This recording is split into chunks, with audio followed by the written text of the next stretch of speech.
Hey guys, welcome back for another episode of Not the Girl Next Door. I'm your host, Meg Reynolds, and if the title triggered you, that's a sign that you probably need to listen to this week's episode. And if you don't know who Stephen DeMarco is, then I need you to turn this podcast off, go to Hulu, open Hulu, and put on the show Tell Me Lies, because that is who you will learn very, very quickly who Stephen DeMarco is. And he is a very evil man, but every woman on the internet is obsessed with him because most of us have had a Stephen DeMarco in our lives. And whether you're currently in that relationship, recently escaped that relationship, are not sure if it's all in your head or if that's really what's happening to you, this episode is for you. Emotionally abusive relationships literally rewire your brain to the point where it can take years to recover from them.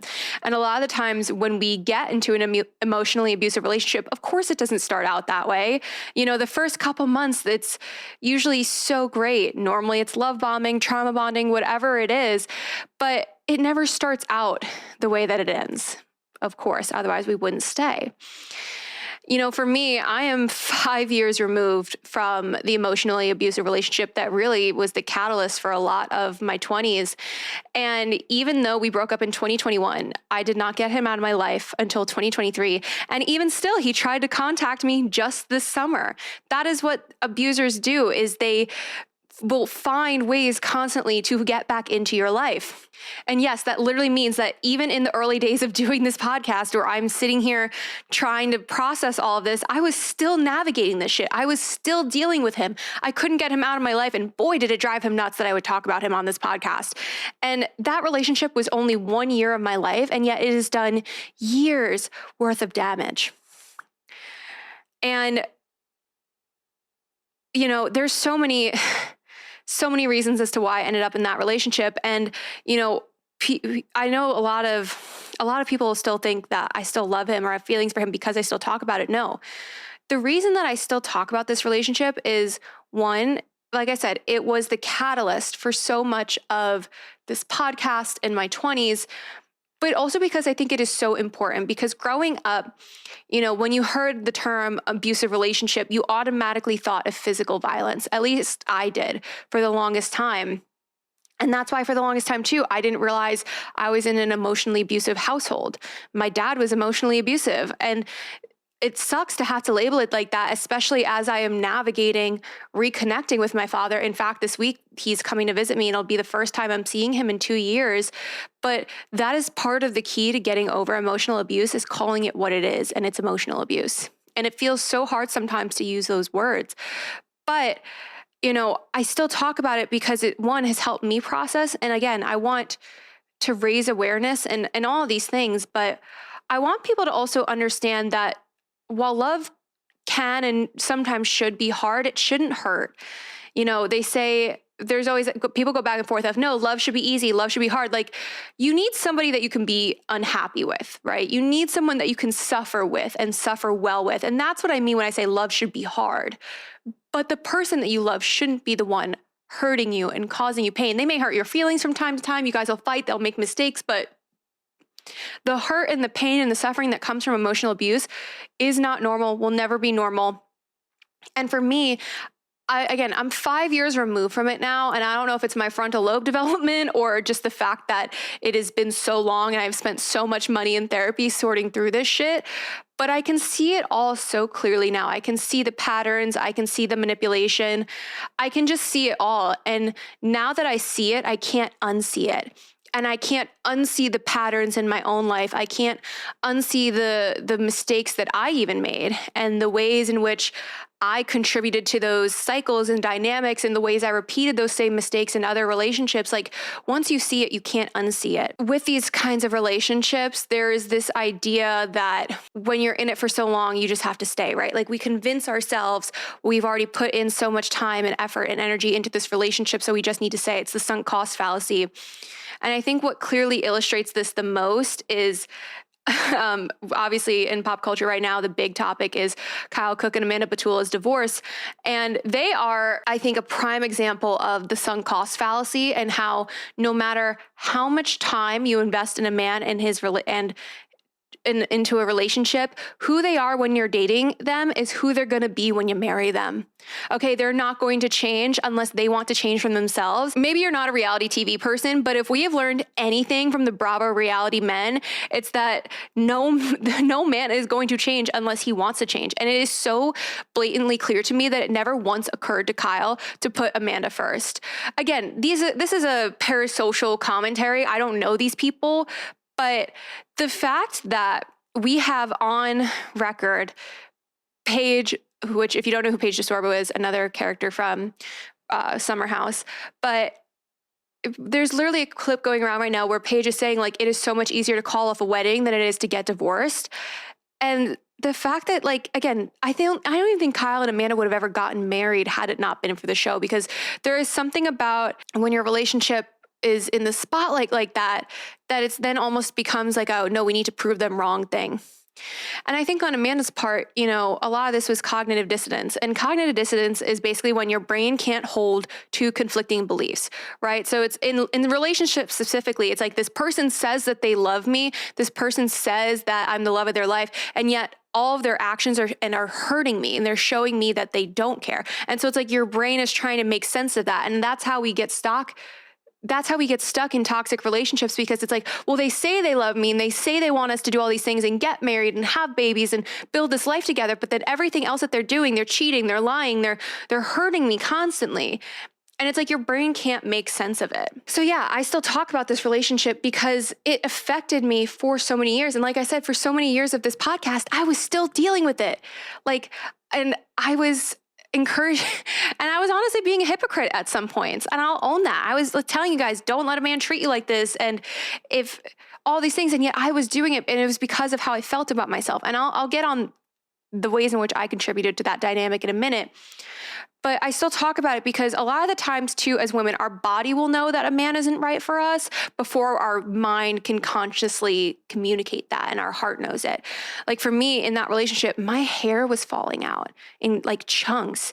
And I remember like thinking it was just my PCOS, but it was literally the stress. Like my nervous system was so shot in that relationship. And I remember I've always had anxiety disorder, but I would get anxiety attacks and panic attacks to the point my chest would break out in hives. I've never had that before, and I haven't had that since. Like, your body will know. And after that relationship, I literally cleansed. Like, I got a new bedspread, I got new sheets, I dyed my hair. Like, and they always say too, when you girls, when they break up, they either get tattoos, cut their hair, whatever. There's something about getting out of a relationship, especially one that was so bad for you, that you feel like you need to just reclaim yourself in a certain way. And for the longest time too, toxic relationships were so glamorized and they were the standard. And it's like, all the movies and TV shows, it was like, yes, you fight for love. And so we as women were raised to think we need to fight for love, that we just need to love them harder. And if we love them hard enough, they'll change and they will do everything that we need them to. But there comes a point in toxic relationships where it's the in-between. And the in-between is the hardest piece to sit in, because it's that space where you know they're not right for you. You know they're hurting you. You know that you should leave. But leaving feels like so much of a loss, and that grief is so overwhelming that you just can't bring yourself to do it just yet. And that in-between space is where a lot of us will get sucked back in. Well, I'll just give them one more chance. He says he's going to change. I'll just give him one more chance. And it's just, again, our body knows a truth that our heart is not ready to accept. And the in-between space is where we have to stay so strong. And I always say you shouldn't stay until you're just done with them, because that's reinforcing this idea that we need to like exhaust ourselves to be done with a relationship and to get over them. But the in-between space, you need to learn to sit in it, because it's that in-between space that's going to allow you to come back to yourself and reclaim yourself. And that's the time to really sit back and look at the relationship. When we end up in these traumatizing, toxic relationships, a lot of the times it's the nice guy, right? Like you never think you're going to be traumatized by the nice guy, but yet you are. And it never starts out that way, because of course you would run. And it's it starts in these like subtle shifts that have you questioning yourself. Years later, I have still, not as much anymore, but for a long time, I really struggled with questioning myself. And I would still hear his voice in my head saying, you're overreacting, you're crazy, you're dramatic. You know I wouldn't do that. I want you guys to remember, if the only thing that's protecting the peace in a relationship is your silence, you are in a toxic relationship and you need to accept that. But what are some signs you're in a toxic relationship, right? You're always at fault. Nothing is ever their fault. You are always the problem. You're always the one, don't ruin a good day. Why are you picking a fight? Somehow it always gets thrown back on you. Even when they hurt you, it's your fault. They build you up and then they tear you down. I always felt like in my last relationship, this is what I like to call the caged bird theory. And it's that a lot of the times these men, they'll be attracted to a woman, specifically someone like me who, because I'm just so amazing. No, I'm kidding. No, it's someone who is independent and loves their alone time and has worked on themselves, has an identity and a career, right? And all the things that these men say attracts them to the woman is suddenly the things that they punish them for. And that's exactly what happened to me. It's like you get the bird and you want to cage it. And so they'll build you up in the beginning, right? I love how independent you are. I love how confident you are. And then suddenly the very same things that they praise you for, they're punishing you for. Or the ways in which you used to dress, suddenly you're too revealing. Like these subtle shifts, because again, they were so good to you. Of course, you're starting to think that you're the problem. When you're feeling like you're on eggshells and their moods are so unpredictable, that's not okay either. If they use your past against you as ammunition in a fight, they bring up your traumas, they bring up your pain. Like, again, that is not okay. And the biggest key to toxic relationships is the isolation piece. I will never forget with my ex how he used to say to me, why do you need friends when you have me? And when him and I met, I was already in such a vulnerable state because I had just moved to Nashville. I didn't know anybody. So I was already isolated from my family and my friends back home who knew me the best. And I remember when all of this was going down, my friends back home were like, what are you doing? Like, I will never forget that. And with my ex, again, I thought I was a really strong person when I met him. I really thought I was so confident and strong, and I knew myself. Here I was moving to this city that I didn't know anybody, and I was starting my life, and I was independent, and nothing could stop me. And so I met someone who love bombed me. And I remember so early on, again, this is why I say don't get snowed in with your situationship, because we got snowed in together for a week, and that's how we got back together after the first time I ended things with him. But I remember he used to do things to manipulate me. Like he would, when we weren't officially dating, he told me he loved me. But then he, in that same the same vein, was like, I love you so much and I want us to be together, but I just don't know if I can trust you because if you have guy friends. And so I can't ask you to be my girlfriend. And he literally later admitted he only told me he loved me in an attempt to get me to drop my friends. I'm still friends with those friends to this day, and he is long gone. I knew that relationship needed to end for a long time. I knew it the first time I ended things with him. I knew it the second time I ended things with him. I knew it the third time I ended things with him. And each and every time I went back, it cost me a little bit of myself. And each and every time I went back, I gave him a little bit more control. And that, when you have to be quiet, that's not love, that's control. And I remember I could never tell him how I was feeling because I would be met with stonewalling or just berating, a million things. If you're in a relationship that you're not sure if it's toxic or you're having a really hard time processing what is happening, I would really encourage you to just start keeping track. Reclaim your sense of power in any sort of way. Journal, write notes in your phone, voice memos, anything that is going to help keep you grounded in reality, because that is really the key to getting out of a toxic relationship, is being grounded in reality of what is actually occurring and who who this person actually is. You know, another thing that is an indicator that the relationship is toxic is if the relationship is sex driven. I remember with my ex that sex was like one of the only good things that we had. And what I mean by that is it was the only thing that was enjoyable about the relationship. And that is so toxic because, again, it's another avenue of control. I will never forget.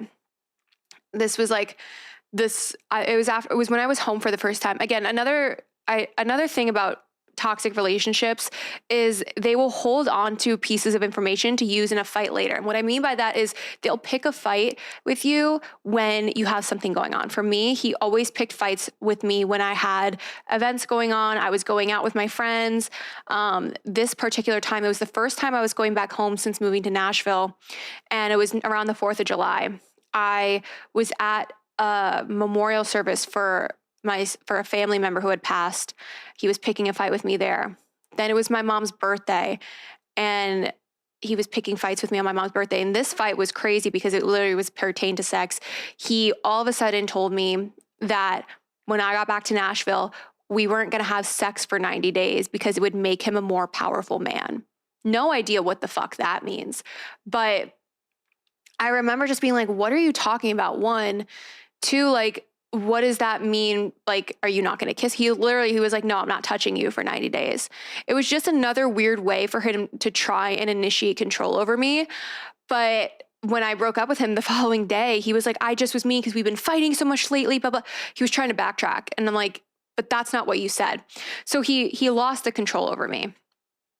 And so if your relationship is sex driven, it's a sign that it is incredibly toxic. And if they are, he's being a baby again.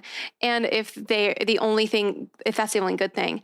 But yeah, if they're picking fights with you too, when you have things going on in your life, that is a problem. If they ruin any little bit of happiness or times that you're away from them, that is a way for them to manipulate you and initiate control over you. And when you're fighting with your partner, I want you to consider, are you fighting to be, this goes for both of you guys. When you're fighting with your partner, are you fighting to be right or are you fighting to solve the problem? What do I mean by that?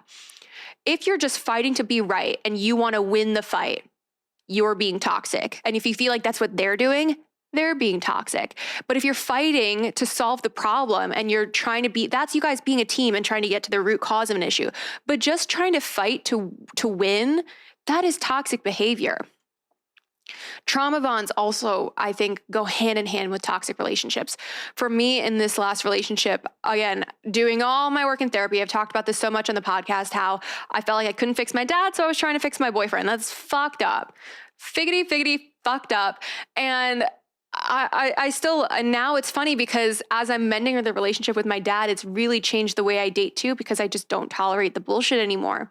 Again, partially probably the frontal lobe development, partially the thousands I've spent in therapy. Thank you to my therapist, but she was worth every penny. But all that to say, like, when we get into these toxic relationships, it can feel nearly impossible to get out of them because so much of your identity becomes wrapped up in it. That's why I think codependent relationships oftentimes do turn toxic as well, because your sense of identity gets wrapped up in this other person. And when they are no longer, if they disappoint you, if they let you down, if they are not behaving the way that you think they should, it just spirals. But if you've listened to all this at this point and you feel like, oh my God, I'm in a toxic relationship, or this is just confirming what you already feel like you knew, how do you get away? How do you get out of it? How do you break the cycle? Because again, we had a quarterly breakup. I broke up with this man 4 times in a year. It is 5 years later. He still fucking emailed me over the summer. Like, the key with getting out of toxic relationships is understanding that they may never try and leave you alone. They're always going to try and initiate some sort of control over you. This is what we see in Tell Me Lies. Like, the second Lucy kind of pulls back, he finds a way to rope her back in. First things first is accepting reality. Say it out loud. This is emotionally abusive. This is toxic. Like, say it out loud to yourself and accept it. That's why I'm saying you have to use the actual terms. Don't just be like, oh, it's not great. Oh, like, call it. A spade is a spade, a duck is a duck, emotional abuse is emotional abuse. Call it like it is. Another way to get out of it is don't shame yourself or feed into the guilt. Like, I kept going back, and every time I went back. I knew it was costing me myself. And so at that point, I was like, well, I've already gone back. I need to just stick it out, because here, like, it becomes a vicious cycle where you're talking yourself back into it, even though you know it's wrong, but you already feel like you've cost yourself so much and invested so much. Again, the sunk cost fallacy, and it becomes that vicious cycle. It never starts the way that it ends. So don't shame yourself or feel guilty. Even the strongest, most confident women can lose themselves in a relationship with someone who is emotionally abusive and manipulative because they love them. So don't shame yourself. The next piece is look at your past. What is it about your childhood or other relationships that you've been in? Like, what patterns have repeated themselves? And look at those so just like,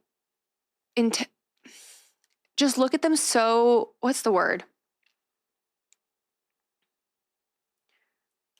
Like, you have to be honest with yourself with that piece. For me, I could easily identify, here's the shit my dad went through, here's the shit my ex went through. It was like day and day, all the same. And so understanding how you ended up in the situation understanding how you ended up in this situation is exactly what you need to get yourself out of it.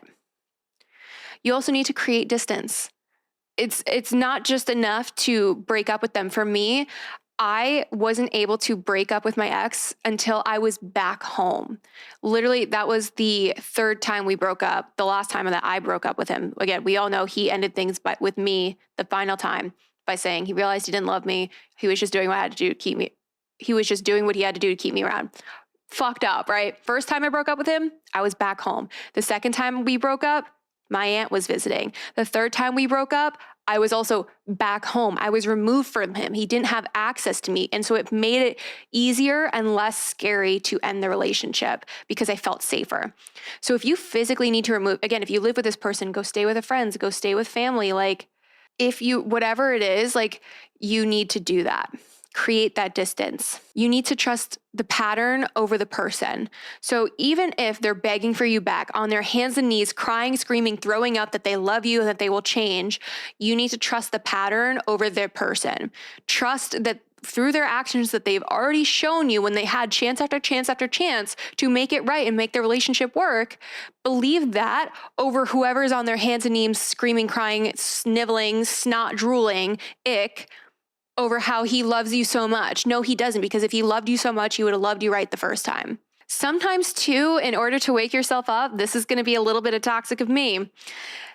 And we've seen this in Tell Me Lies. Sometimes you got to manipulate the manipulator. Sometimes you got to outsmart them and beat them at their own game. And I will tell you guys a story from this relationship that I'm not proud of. A lot of our fights, again, were geared towards my guy friends. Especially my two closest friends back home. And he didn't like that. We would talk, we would text. Mind you, one of them is engaged now. At the time, he was just dating his girlfriend who was in my sorority in college. And at the time, they were just dating, but now they're engaged. I literally did their engagement photos and I'm a bridesmaid in their wedding. Like, this is how close we all are. He couldn't get over that. And so there was one day while I was at work, and he asked me, hey babe, like, I need to study. He was taking an exam. He's like, I need to study. I forgot my laptop. Can I use yours while you're at work? And I was leaving for work that morning. He had my key, a spare key. So he was going to come over. And I just had this weird gut feeling. So on my laptop, I deleted my text conversations with those two guy friends. Just those two, because I knew he was going to go looking for them. Again, he wouldn't have found much there, but other than me saying, it's not a great relationship and a bunch of TikToks, but like, I just knew, I was like, if he doesn't go looking for them, he'll never know they're missing. Sure enough, 2 weeks later, he snaps. And again, this is part of the manipulation. They just bottle shit up and release it at a certain time. And so he brought it up and I was like, what are you talking about? What texts? Why are you like, oh, and then I was like, oh, so you went through my computer. He got caught. Another powerful thing. Again, that is not something that I'm proud of doing. That, again, the fact that if you feel the need to have to play those games in the relationship, you know you're in a toxic relationship. It was just a way for me to, I think, protect myself because, again, I think at some point, again, like emotionally abusive relationships oftentimes can eventually turn to physical violence. And part of me does fear and worry that eventually it would have. So another way to get out of this and kind of wake yourself up is listen to the stories of others. There's power in community, especially in today's world with things like TikTok and Instagram and how many women share their stories. It is the most empowering thing to see other women get out of their situations and live their best life. Basically watching them get the Bravo reality woman edit in real life. Like we've seen this in the Bravo reality relationships that have ended. Freaking Scandival is like the biggest one, but Jackson Stassi, Schroeder, the OG Vanderpump toxic couple, Katie Schwartz and Tom, Katie Maloney and Tom Schwartz, like toxic relationship. Katie had her shit as well. But same thing, Katie's thriving now. Schwartz is still Schwartz. Like Paige DeSorbo after her and Craig broke up.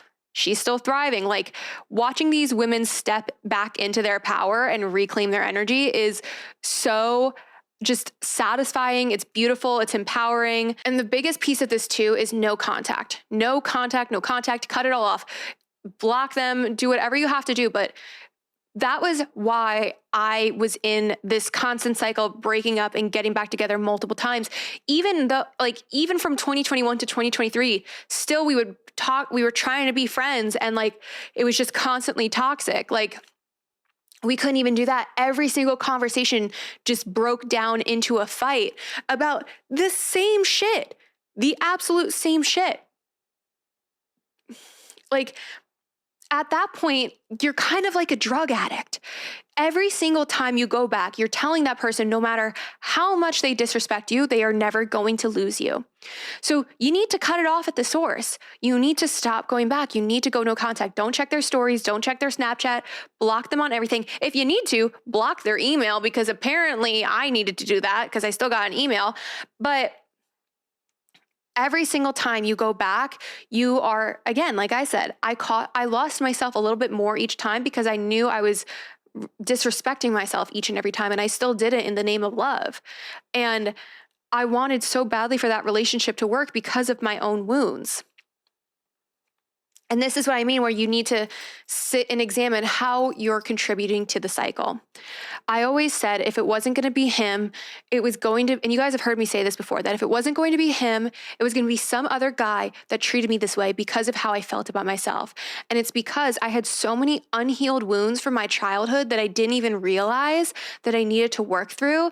And again, I'm so grateful in part to this relationship because it showed me those wounds at a young age instead of being like in 15 years into a marriage and realizing this. But it's hard to look at yourself and be like, oh my God, all of this was how I felt about myself. I thought that love needed to be earned. I thought that love was supposed to be this hard and it was supposed to take this much work. And, I never thought it was going to be me that ended up a statistic, but I was a statistic at 16 years old. We all know I was sexually assaulted by my boyfriend at 16. Thankfully, back then I broke up with him and I never got back together with him. But then I ended up with somebody who used that trauma against me and thought it was funny to joke about. Like, again, because I had these unhealed wounds.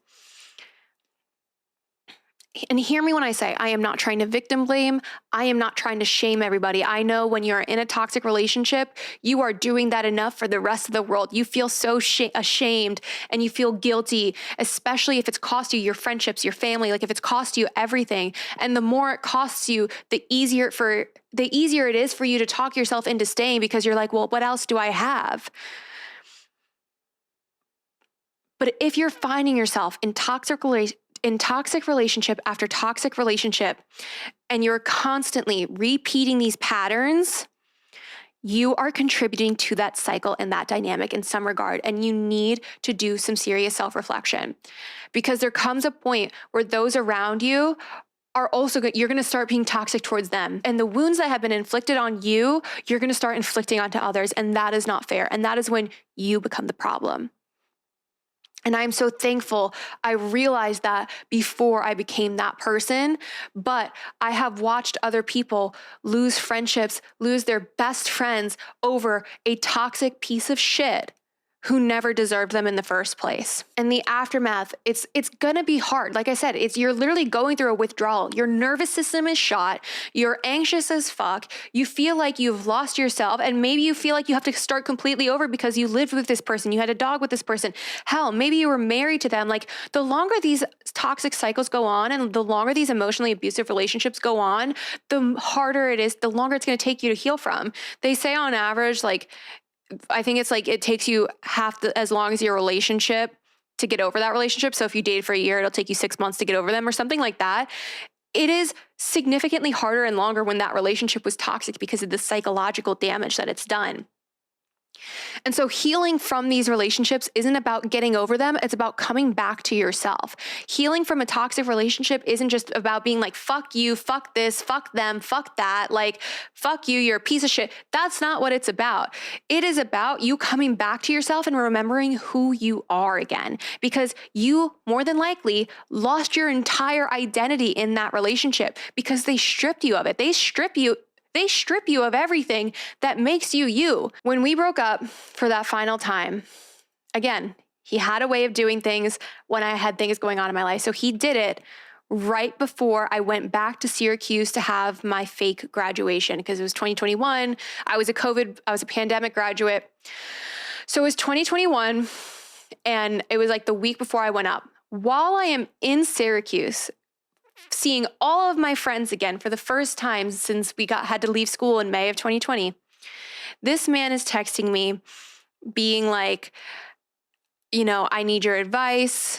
I met somebody and we're in love. She's a Scorpio too, sending me these long paragraphs about how amazing she is. Mind you, we just broke up. And so I'm so confused. And I'm like, what the fuck are you talking about? And he goes, well, excuse me, I thought we could be friends. Still trying to find a way to manipulate me and just control me. And I said to him, I was like, how long have you been seeing this girl that you're in love? And he goes, I don't know, a couple weeks. I said, we broke up a week and a half ago. To this day, I don't know if there ever actually was a girl or if he was just lying and making shit up to control me. And again, if I brought this story up to him, he'd be like, what are you talking about? You don't have the receipts. Do you have that screenshot? Those are literally things that he would say to me. Do you have that screenshot to prove that? No, you psycho.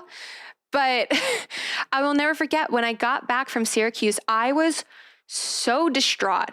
I literally couldn't even sit still without feeling like shaky and weak. Everything felt foggy and clouded. And so I posted in the Nash Girls Facebook group, I need a therapist recommendation stat. Someone commented my therapist. I had a consultation with her that day. Our first session was 2 hours, and I was in her office twice a week for a year, trying to sort through all this shit.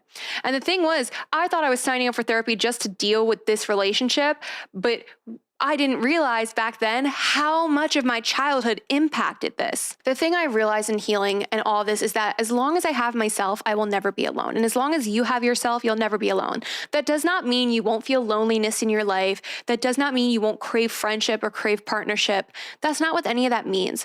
But what it just means is that if and when you inevitably experience heartbreak again, so long as you know you'll be okay because this is intact, you will be just fine. And so now anytime I walk into a friendship, a relationship, I know if and when that inevitably ends, I will be okay because I still have myself.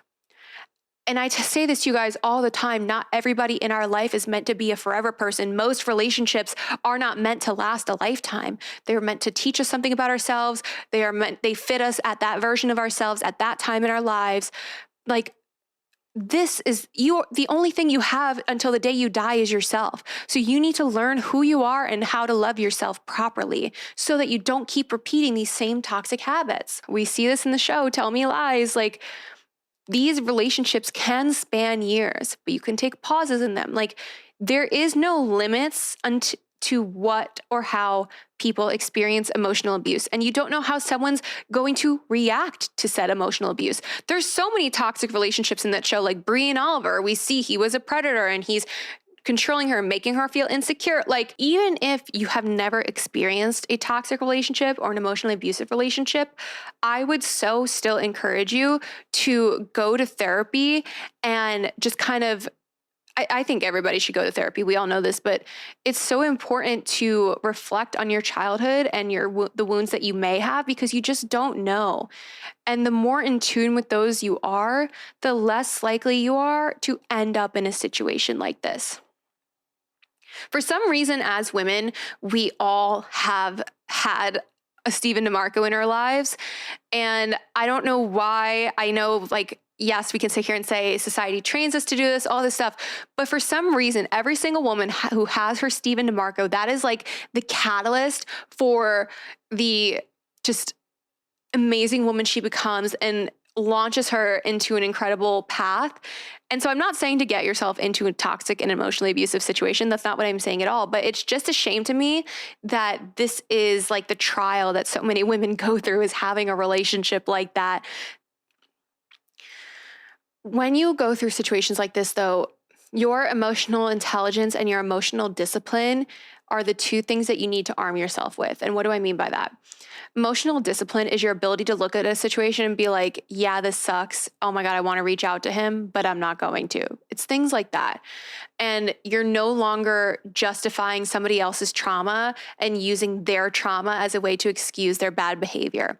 I used to do that with my ex all the time, where I would see the things he's been through in his childhood and his unhealed wounds, and I would use it as a way to almost apologize to me for his behavior and use it to brush it under the rug. And that's like, you can still do that. You can still sit there and say, oh, I know they're behaving like this because they experienced this, but that still doesn't make it okay. And that's what having emotional discipline means.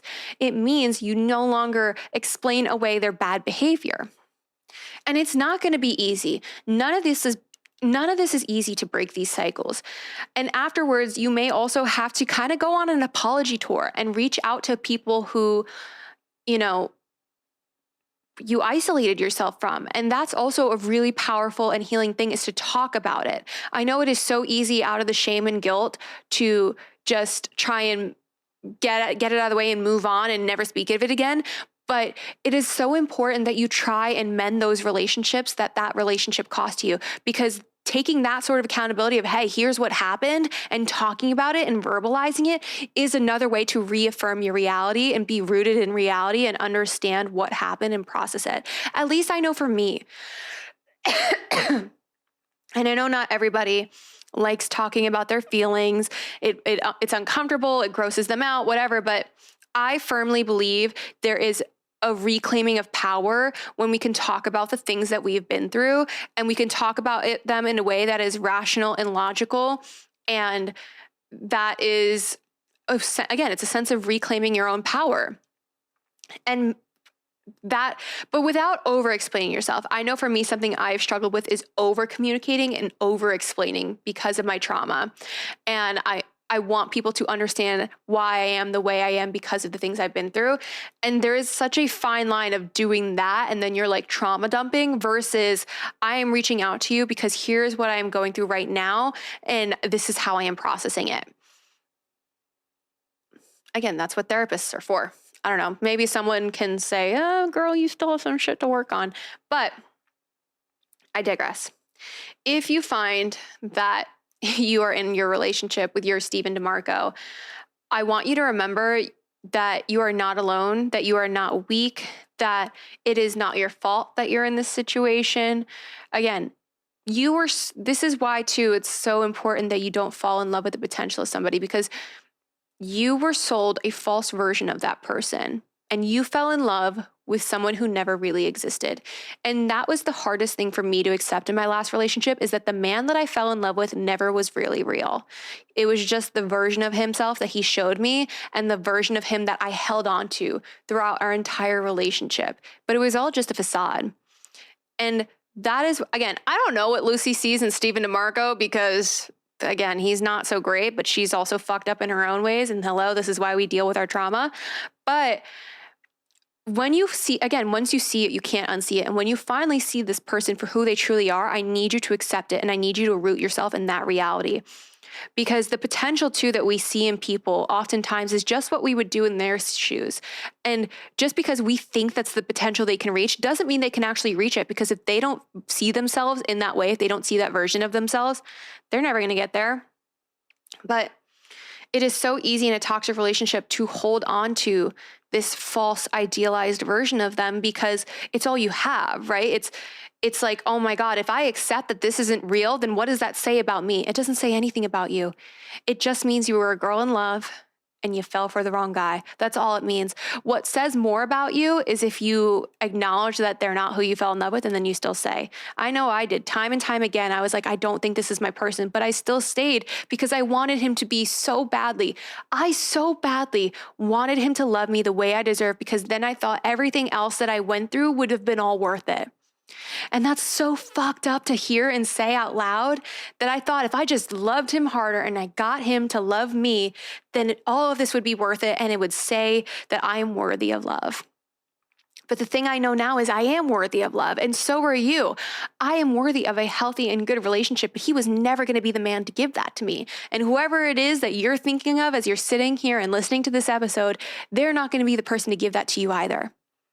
And so it is up to you. Do you want to spend another 1, 5, 10, 15, have a couple kids with this person and live this life of misery? Or do you want to get out now? Do you want to have a chance at an actual love? Because again, I know it seems scarier leaving sometimes, the unknown, and it's more comfortable to stay in this familiar hell that we have been in. At a certain point, you then are choosing to stay in misery. You are choosing to stay in a toxic relationship.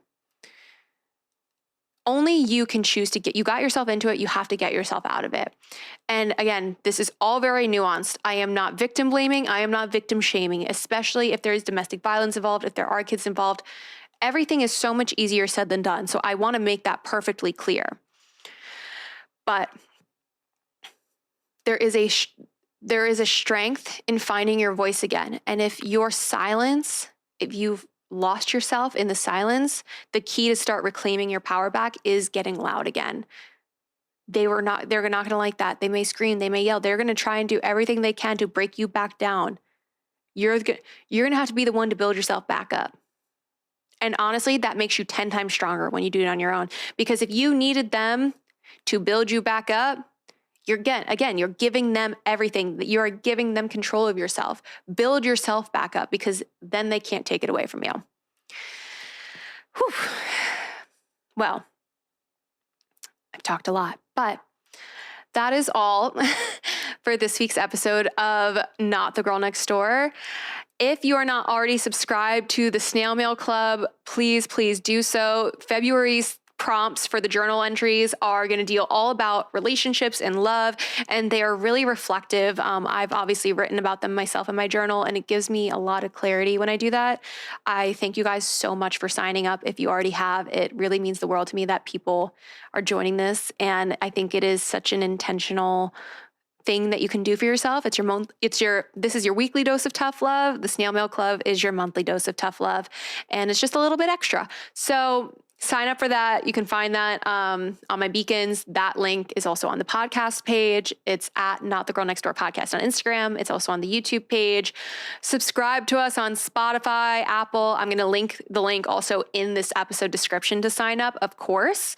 But also, if you haven't already, make sure you leave us a 5-star review wherever you are listening. And I will see you guys next week for another episode. Bye for now.